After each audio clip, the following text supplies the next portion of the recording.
미국 일리노이에 있는 카페 안. 이곳에서 함께 근무하는 미국인 여자 변호사와 한국 출신 남자 변호사가 업무 관련 미팅을 하고 있었습니다. 두 사람은 꽤 오랜 시간 서로의 사건에 대해 이야기를 주고받던 중 충격적인 사건이 발생하게 됩니다. 총기를 소지한 2인조 강도가 카페로 들이닥치게 된 것인데요. 그러자 카페는 아수라장이 되어버리고 맙니다. 미국인 변호사는 어쩔 줄 몰라 일단 테이블 밑으로 몸을 피하고 동료인 한국인 변호사를 살피려고 봤는데 그가 보이지 않는 것입니다. 그녀는 이 상황을 도저히 믿을 수가 없다는 표정인데요. 도대체 어떤 사연이 있는 걸까요? 안녕하세요, 코레아우라 구독자님들. 저는 미국 일리노이주에서 태어나고 자란 루나라고 합니다. 저는 현재 5년째 변호사로 근무를 하고 있는데요. 1년 전 같은 로펌에서 근무를 하기 시작한 한국 출신 변호사와 잊을 수 없는 일들에 대해 이야기해보려고 합니다. 정말이지 지난 1년은 제 인생에서 가장 놀라웠던 시간이었습니다. 먼저 저에 대해 이야기를 해볼게요. 지금 기억해보면 어렸을 적 저희 부모님께서는 굉장히 긍정적이고 에너지가 넘치는 분들이셨어요. 아버지는 제가 살고 있던 작은 마을에서 경찰로 근무를 하셨고 어머니는 고등학교에서 물리를 가르치는 교사였어요. 부모님은 바쁘신 와중에 저를 위해서 많은 시간을 함께 보내주셨고 언제나 저에게 사랑한다고 표현을 많이 해줬어요. 그래서인지 이웃들과 참 친하게 지냈죠. 좋은 일이 있을 때에는 함께 모여 파티를 즐기고 힘든 일이 있을 때에는 서로 위로를 해주며 끈끈한 관계를 유지했습니다. 그 일이 일어나기 전까지는 말이죠. 다시 그때의 기억을 끄집어내려니 두 손이 떨리지만 이번 사연을 이야기하기 위해서는 꼭 말씀을 드려야 하니 용기를 내어보겠습니다. 저희 마을은 좋은 일이 있을 때마다 모두 모여 파티를 열어 축하를 해주곤 했어요. 그날도 이웃 주민 중에 로버트 아저씨네 아들이 좋은 회사에 취직을 했다며 이웃들을 초대해 파티를 열었는데요. 당연히 저희 가족도 참여를 했습니다. 언제나처럼 이웃들끼리 모여 맛있는 저녁을 먹으며 이런저런 이야기를 하고 축하를 해주며 즐거운 시간을 보내고 있었는데 갑자기 창문 너머에서 굉음이 들리기 시작했어요. 저를 포함해 아이들은 처음 들어본 큰 굉음에 놀라 각자의 부모님 품으로 달려가 안겼어요. 그냥 본능적으로 이건 위험한 소리라는 것을 깨달았었던 것 같아요. 그러자 저희 아버지를 포함해 남자 어른들은 무슨 일인지 알아보려 현관을 나서셨는데 순간 엄청난 사건이 벌어지게 되었습니다. 그 순간은 20년이라는 세월이 지났지만 아직도 잊혀지지가 않는데요. 가장 먼저 집주인인 로버트 아저씨가 현관을 나서자마자 굉음과 함께 쓰러져 버리시고는 일어나지 않으셨습니다. 그리고 그 뒤에 계시던 저희 아버지 또한 몇 차례 굉음이 들리고 난 뒤에 쓰러져 버리신 거죠. 어린 나이에 저는 아빠가 일어나지 않자 걱정되는 마음에 소리를 지르며 달려가려는 순간 엄마가 필사적으로 저를 안고 자리를 피하려 하시는 겁니다. 그렇게 엄마는 저를 안고 한국에서 이민을 온 옆집 예진 아주머니와 함께 2층 창고로 몸을 숨겼어요.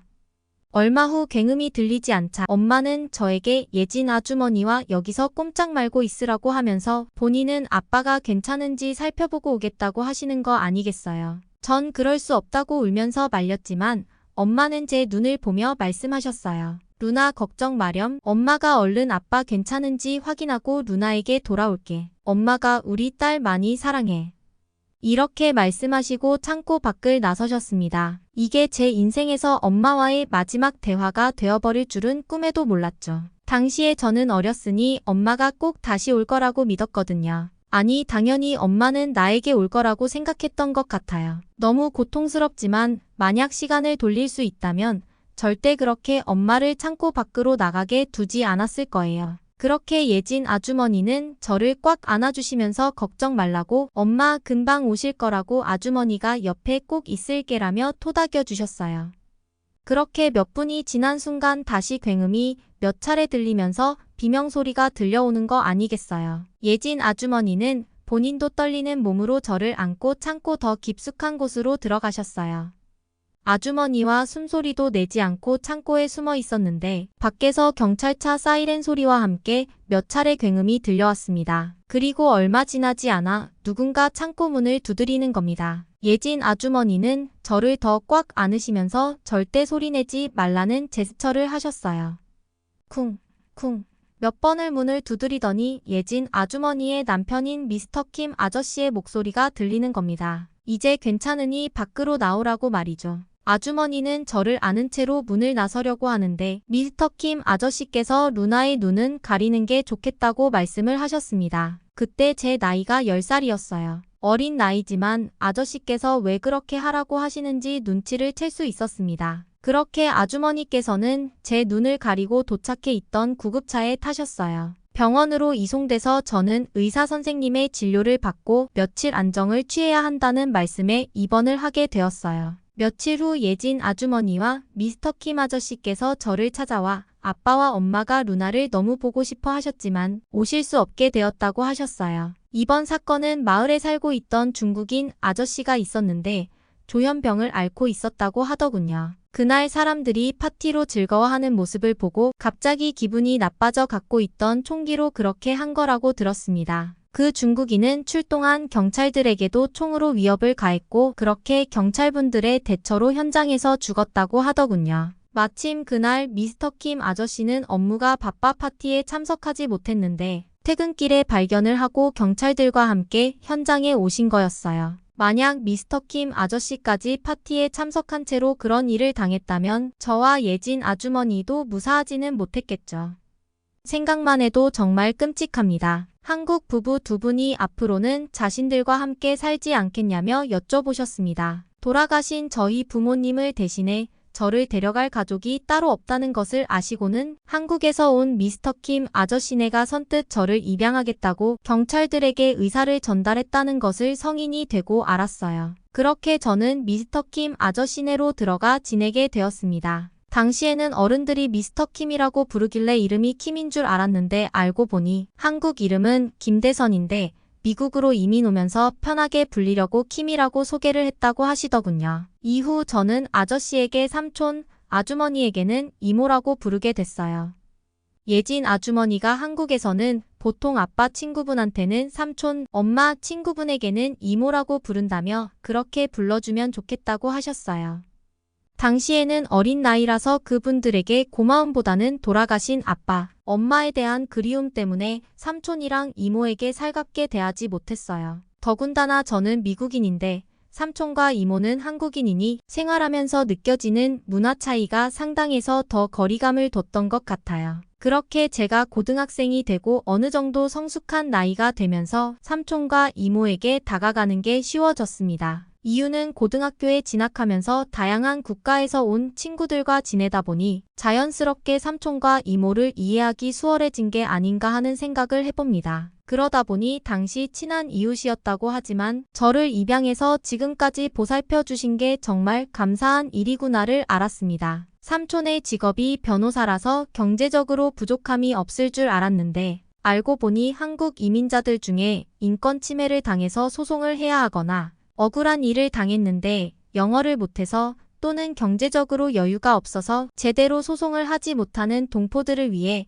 돈을 거의 받지 않고 변호를 해준다고 하시더군요. 이모는 그런 삼촌이 답답할 만도 한데 전혀 그렇게 생각하지 않으신다고 하셨어요. 먼 타국 땅에서 고생하는 동포들을 모른 척 할 수 없다고 말이죠. 부족한 생활비는 이모가 일을 하면서 충분히 충당할 수 있으니 괜찮다고 하는데 어찌 제가 존경하지 않을 수 있겠어요. 10살부터 한국 가정에서 지내다 보니 저도 모르는 사이에 한국 문화가 꽤 많이 스며들어가는 것을 느낄 수 있었습니다. 일례로 미국에서는 어른들에게 인사할 때 그냥 손인사를 하거나 말로만 인사를 하는 게 일반적이죠. 그런데 제가 중학교 2학년 때 복도로 지나가시던 교장 선생님을 향해 허리를 숙여 인사를 하게 되는 일이 있었는데요. 당시 친구들도 놀라고 교장 선생님도 깜짝 놀라시는 거 아니겠어요? 순간 저도 제가 왜 그렇게 인사를 했는지 당황했습니다. 그렇지만 교장 선생님께서는 저에게 오시더니 혹시 한국 친척이 있냐고 물으시더군요. 본인이 한국에 갔을 때 어른들에게 그런 방식으로 인사하는 것을 봤는데 예의라는 것을 갖추는 의미였다고 들었다며 어떻게 제가 그 인사법을 알 수 있는 건지 궁금해 하시길래 제 상황을 말씀드렸더니 삼촌과 이모가 정말 훌륭하신 분들이라며 꼭 학교에 초대하고 싶다고 했던 일이 있었습니다. 저도 모르는 사이에 점점 한국인이 되어가고 있었던 거죠. 그러면서 삼촌의 직업이 너무 존경스럽게 느껴져 저도 변호사가 되기로 다짐했습니다. 삼촌처럼 억울한 일을 당해 소송을 하고 싶지만 영어를 못하거나 경제적으로 어려워서 하지 못하는 한국 이민자들을 위한 변호사 말이죠. 쉽지 않았지만 최선을 다해 공부했고 드디어 일리노이에 있는 로펌에서 변호사 활동을 시작하게 되었습니다. 그렇게 원하고 원하던 변호사가 되었지만 현실은 생각처럼 녹록치 않더군요. 하루가 멀다 하고 새로운 사건들이 계속 배정이 되었습니다. 미국으로 이민을 온 한국인들에게 이렇게나 많은 사건들이 발생하는지는 정말 상상도 못했었거든요. 대부분 미국인들에게 인권 침해를 당했거나 사기를 당해서 금전적으로 피해를 본 사례들이었어요. 이민을 온 지 얼마 되지 않은 한국인들은 타국에서 어떻게든 돈을 벌기 위해서 일을 하는데 물불을 가리지 않고 열심히 뛰더라고요. 정해져 있는 근무 시간이 있지만 누가 강요하지 않아도 본인들이 맡은 업무는 끝까지 책임을 지고 마무리를 하는 게 몸에 배어 있는 거 아니겠어요? 미국인을 포함해 유럽, 중국, 일본에서 온 이민자들은 보통 정해진 시간만 근무를 합니다. 하고 있던 일이 마무리되지 않았다고 하더라도 퇴근 시간이 되면 나몰라라 하고 가버리죠. 그래서 사장들은 직원을 고용할 때 한국인을 우선 고용하기를 원하는데 이걸 악용하는 사장들이 꽤 많은 것을 변호사가 되고 알았습니다. 책임감 하나로 근무 외 시간까지 일을 하는 부지런한 한국인들을 일부 악덕 사장들이 제대로 대우해주지 않은 거죠. 같은 미국인이지만 참을 수가 없었어요. 그래서 부서질 듯 힘들었지만 한국인들이 제대로 고용돼서 대우를 받을 수 있도록 변호를 해주고 그분들 대신 시간 외 수당을 청구해서 받아들이고 있습니다. 그렇게 받지 못한 임금을 청구해서 받게 해드리면 한국인 고객들은 하나같이 감사하다는 인사를 해주십니다. 그러면서 그분들의 손에는 한국 반찬부터 식혜, 과일, 한과 등 선물을 꼭 들고 오시더군요. 이럴 때마다 가슴이 벅차오르면서 그 어느 비싼 수임료를 받고 해결하는 사건들보다 보람을 느낄 수 있었습니다. 새삼 저의 한국인 양부모님 그러니까 삼촌께서 왜 그렇게까지 이 일을 놓지 못하셨는지 조금은 이해를 할 수 있었습니다. 이렇게 몇 년을 근무하다 보니 저희 주에 있는 한국 이민자분들은 저를 더 이상 미국인이 아닌 한국 동포로 봐주시는 거 있죠. 얼마나 황홀한 기분이 들었는지 몰라요. 사실 따지고 보면 양부모님이지만 돌아가신 친부모님 못지않은 사랑을 저에게 주시면서 키워주셨으니 저도 겉모습만 미국 사람이지 속은 한국 사람이나 다름없는 거죠. 열심히 일리노이에 있는 로펌에서 근무를 하던 중 새로운 변호사 한 분이 오셨어요. 한국에서 온 이민호 변호사였습니다. 저희 로펌이 한국 이민자들의 인권 관련 사건을 많이 맡다 보니 이 소문을 들은 이민호 변호사가 본인도 꼭 동참해보고 싶다는 의사를 한국에서 보냈나 봐요. 로펌 대표님께서 흔쾌히 수락해 한국에서 미국으로 건너와 일을 시작할 수 있게 된 것이라고 하더군요. 마침 일이 많아져 시간을 쪼개도 많이 부족했던 찰나에 얼마나 감사하고 반갑게 느껴졌는지 몰라요. 아직 시차 적응도 되지 않아서 피곤했을 텐데 이민호 변호사는 대뜸 저에게 와서 자기가 도와줄 수 있는 업무가 있냐며 먼저 찾아와 주는 거 아니겠어요.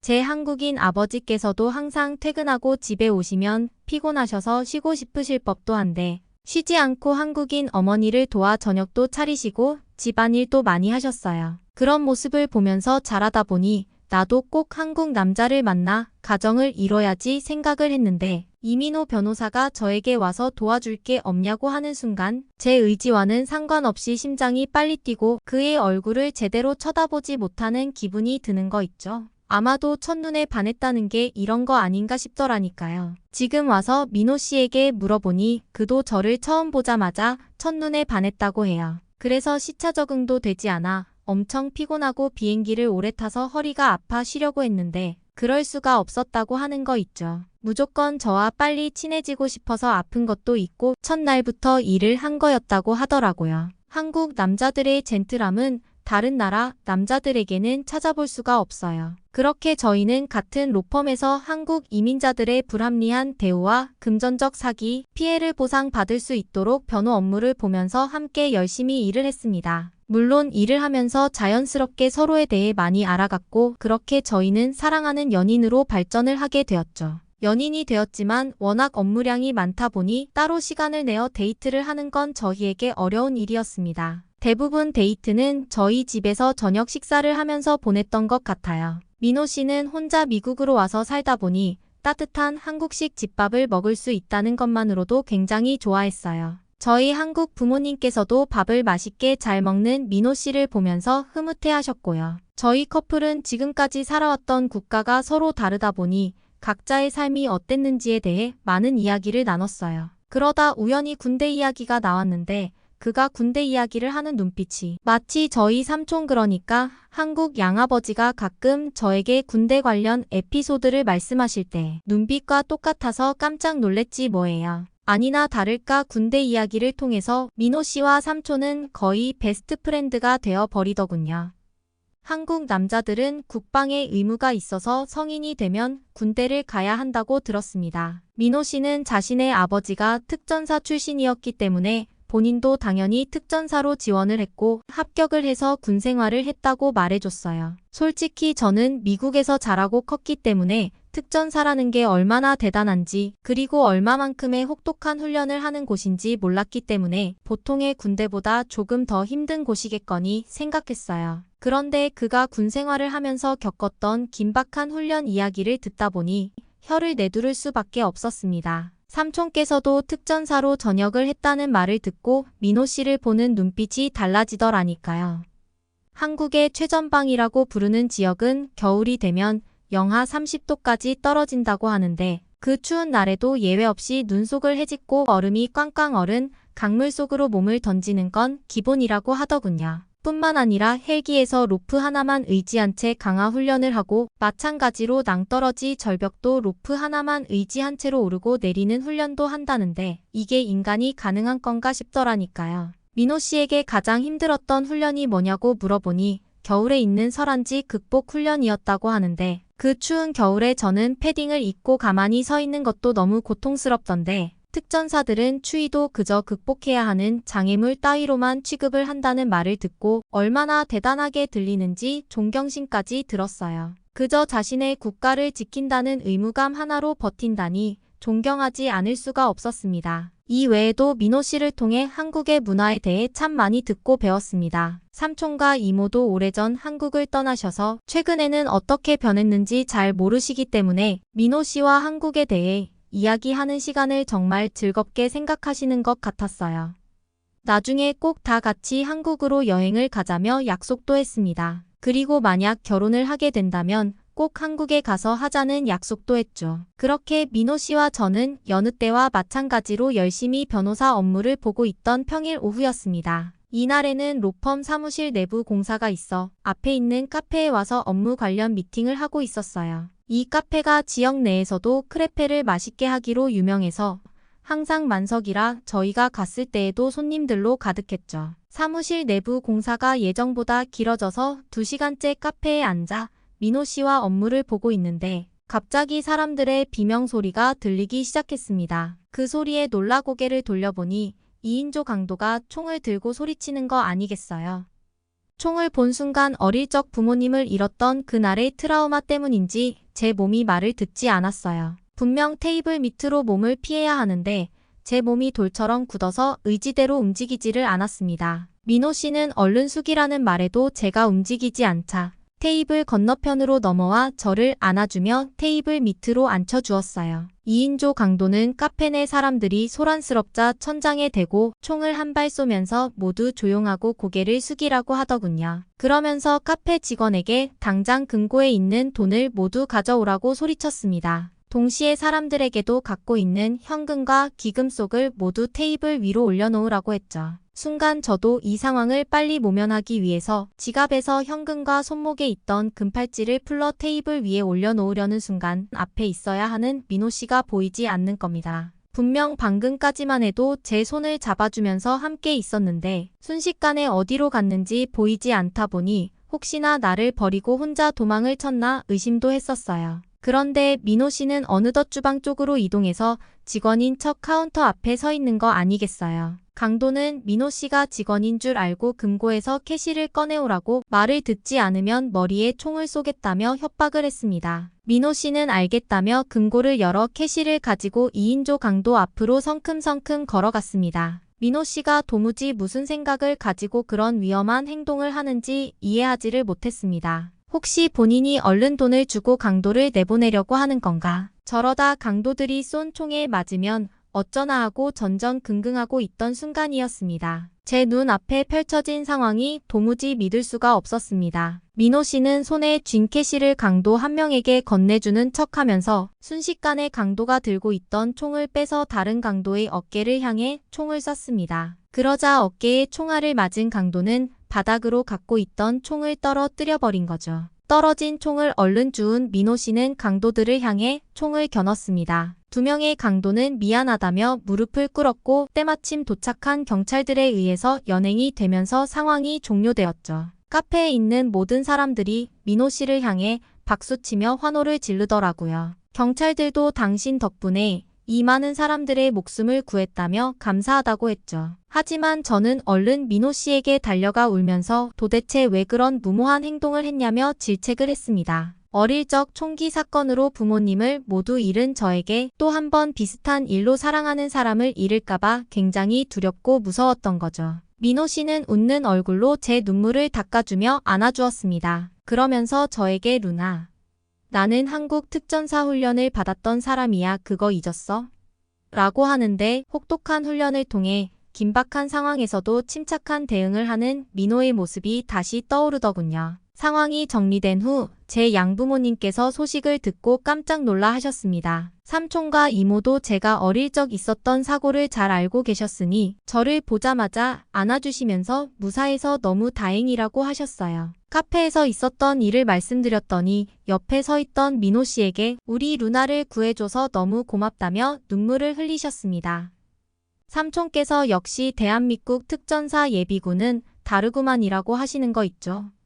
그제서야 저도 긴장이 풀리고 웃음이 나오더라고요. 그 일이 있고 난 후 놀라운 변화가 있었는데요. 한국에서 온 이민자들을 상대로 인권 침해나 사기를 벌이는 횟수가 눈에 띄게 줄어든 겁니다. 민호 씨가 맨손으로 총기를 소지한 2인 강도를 제압했다는 소식이 지역 뉴스에까지 나오면서 한국인들에 대한 인식이 굉장히 많이 달라진 영향이었습니다. 더불어 한국 남자들은 모두 민호 씨처럼 군필자라는 소문도 나면서 한국인들을 쉽게 생각하는 미국 사장들도 많이 줄어들게 되었어요. 그리고 드디어 저는 민호 씨에게 프로포즈를 받았어요. 이 남자라면 평생을 함께 해도 행복할 거라는 확신이 있었기 때문에 흔쾌히 수락했죠. 다음 달 저를 키워주신 양부모님을 모시고 한국으로 결혼식을 하러 갑니다. 당연히 제 부모님석에는 삼촌과 이모와 이제는 이렇게 불러야겠죠. 아버지와 어머니가 앉으실 거예요. 운명이라는 게 참 신기하죠. 고아가 될 뻔한 저에게